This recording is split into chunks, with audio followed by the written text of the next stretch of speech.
It is day 2 of the papal conclave. It's underway at the Vatican. And it's the first full day of voting as the Cardinals choose the next leader of the Catholic faith. NBC's Jay Gray live with us once again at Vatican City with more. Jay, good morning to you. Dave, Danita, good morning to you as well. Look, the Cardinals back behind the locked doors of the Sistine Chapel this morning after an opening session that lasted more than 3 hours, ending with black smoke pouring from the chimney. A sign there's more work to be done here. No names. Sworn to secrecy. It's okay, please. We don't speak candidates. We don't know who it will be. We don't know when it will happen, but we do know a bit about how the conclave will play out. Each day starts with a mass. Then the Cardinals file into the Sistine Chapel.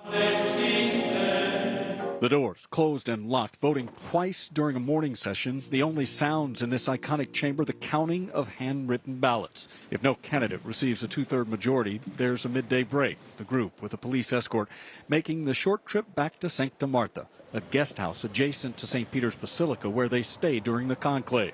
They can go back to their rooms, they can rest, they can talk to each other until the afternoon. Then they go back to the Sistine Chapel. For 2 more votes. If there's still no decision, they return to their Vatican dorms. Have dinner, and they can stay up as long as they want. There's no curfew of that kind.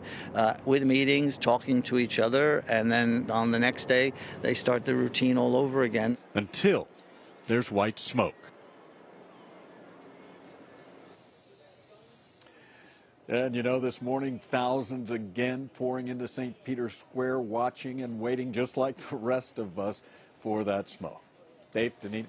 Jay, what's the mood been like in St. Peter's Square as people wait for the white smoke? You know, it's so interesting to see in the early morning people start pouring in and getting into place. The excitement builds, the anticipation. A lot of people anxious to see if there's going to be white smoke, anxious to see who the next leader of the church will be. And just that anticipation, it's almost palpable. You can almost feel it as you walk through the square. Yeah, I think I speak for a lot of people here in Cleveland wishing they could be there. What a sight to see. Jay Gray live for us this morning. Thank you. Well, here at Home 3 News spoke with John Carroll religion professor Paul Murphy about his take on the conclave, and he says that he believes one particular issue could cause the most strain in the Cardinals' conversations.